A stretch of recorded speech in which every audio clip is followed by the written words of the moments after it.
All right, welcome to The Explainer. Today we are diving deep into a fascinating report. It's all about a new era of global volatility, one that kicked off, according to this analysis, on one specific day, March 3rd, 2026.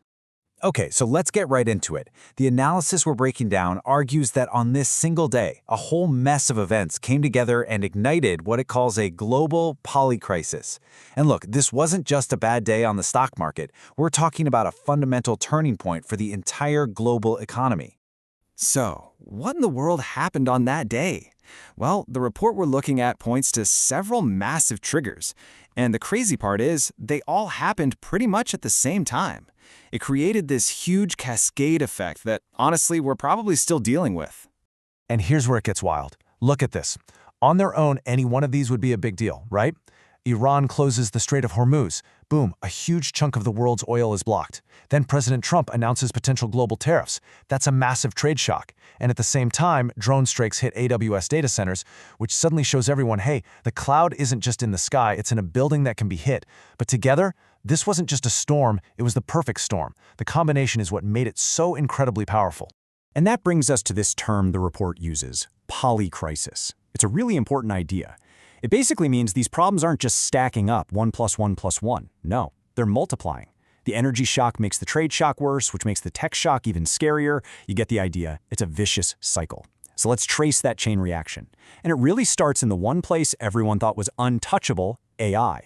So, the very first domino to get knocked over, and it was a big one, was the AI industry. I mean, just a short while ago, it felt totally unstoppable, right? But according to this analysis, all that blind optimism that was fueling its crazy growth just evaporated. Suddenly, everyone started asking some very tough questions. And the report is really clear on this. This wasn't just a little dip in the market. It was a complete change in the story around AI. And it was driven by three big factors that all hit at once. Okay, first up, control. The whole vibe around AI shifted from this open, innovative space to something much more about government and military control. You've got the US government basically blacklisting a firm like Anthropic because they didn't want to play ball with the Pentagon. Meanwhile, OpenAI, who was willing to cooperate, gets the fast track. The message was loud and clear. AI isn't just a cool consumer product anymore. It's a strategic weapon, a national asset. And wow, does that change the game for investors. Second, the physical risks became impossible to ignore. Remember those drone strikes? Well, it goes deeper. You also have these huge geopolitical risks, like the proposed US restrictions on selling high-end chips to China. We're talking about capping a company like Alibaba or ByteDance to just 75,000 top-tier NVIDIA chips a year. For a giant like NVIDIA, that's a massive revenue stream just gone. It completely shatters that illusion of infinite, unstoppable growth.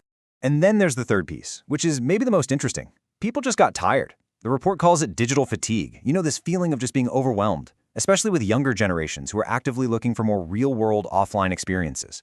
And you have to ask, if your whole business model is based on keeping people glued to a screen, what happens when people decide they want to look up? It's a huge question mark for the future of consumer AI. So you take this huge reality check in the AI world, you mix it with those massive energy and trade shocks from March 3rd, and what do you get?